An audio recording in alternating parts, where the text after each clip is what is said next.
Rabu 27 Februari yang lalu bertempat di Aula Rumah Sakit Universitas Hasanuddin, sosialisasi dan seminar kesehatan terapi lebah komplementer berlangsung menarik dan diikuti beberapa kalangan. Acara ini terselenggara atas kerjasama Yayasan Lebah Madu Indonesia dengan produsen madu Ratu Trigona. Dalam seminar ini, 3 pembicara yang kompeten dengan terapi madu dihadirkan. Di antaranya Profesor Dr. Insinyur Andi Mapatoba Sila yang merupakan profesor lebah pertama di Indonesia, Profesor Dr. Feni Haju, guru besar Fakultas Kesehatan Masyarakat dan ahli gizi, serta Profesor Dr. Rosdiana Natsir, guru besar bidang biokimia Fakultas Kedokteran Unhas. Dalam pemaparannya, Profesor Feni Haju mengatakan produk lebah khususnya madu telah banyak digunakan sejak ribuan tahun lalu. Terapi ini menggunakan lebah yang sudah banyak diteliti. Dan ditambahkan Profesor Feni Haju, madu memiliki banyak manfaat dan bisa terapinya diintegrasikan dengan pelayanan medis modern. Telah ditemukan begitu banyak bahan aktif ya yang ada pada madu ya. Dikatakan sekitar kurang lebih 118 bahan aktif, dan ini telah diteliti dan diuji coba, walaupun sampai saat ini memang kalau penggunaan madu itu kan masih terbatas ya.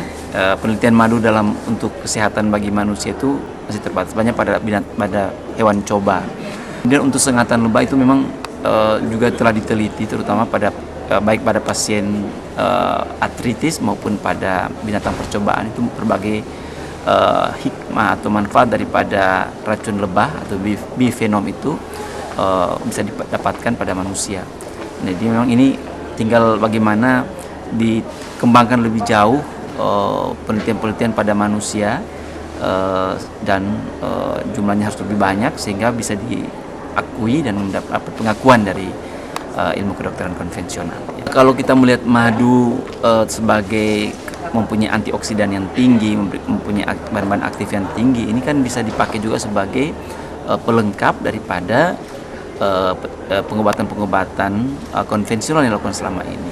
Bahkan tentu yang paling banyak, yang harusnya menjadi banyak di masyarakat itu adalah penggunaan madu ini sebagai protektif ya. Kalau semua orang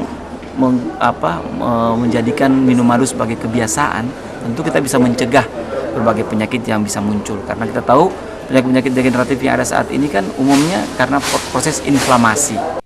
Sementara itu, Profesor Rosdiana Natsir mengatakan manfaat terapi sengatan lebah madu sangat baik untuk kesehatan. Hal ini dikarenakan dalam sengatan lebah madu tersebut terdapat enzim yang berguna bagi tubuh manusia. Enzim yang terdapat dalam racun lebah itu sama dengan enzim yang terdapat pada kita manusia. Itu. Jadi kebetulan enzim-enzim tersebut yang sudah diteliti, yang diketahui, yaitu yang seperti yang saya sampaikan tadi, ada hyaluronidase, fosforilase, ada protease inhibitor. Nah, kandungan-kandungannya itu saya kira penting, jadi sudah digunakan juga oleh para dokter untuk dipakai untuk pengobatan. Dan dalam seminar ini, Profesor Lebah Indonesia, Profesor Mapatoba Sila mengatakan, terapi lebah komplementer bisa menjadi salah satu rawatan kesehatan terpercaya di antara rawatan yang telah ada saat ini, dan sebagai sosok yang telah mengabdikan diri untuk meneliti lebah madu selama puluhan tahun.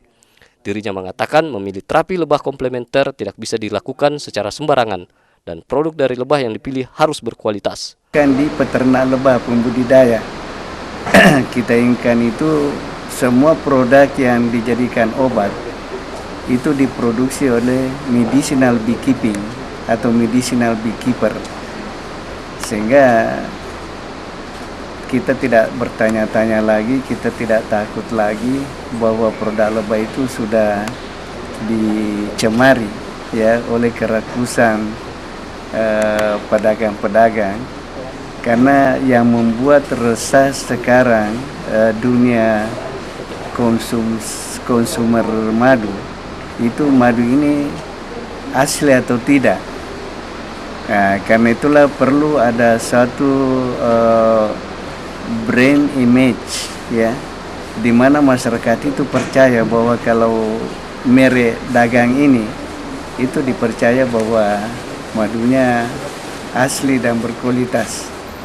Dalam seminar ini juga diperkenalkan sejumlah produk lebah madu yang berguna bagi kesehatan, bisa lebah atau bifenom, dan susu lebah atau yang dikenal dengan royal jelly. Para peserta seminar juga bertanya langsung kepada 3 pakar ini, dan diharapkan bisa menambah pengetahuan dan manfaat terapi lebah madu komplementer bagi kesehatan manusia. Dimas Chandra, Sun TV memberitakan.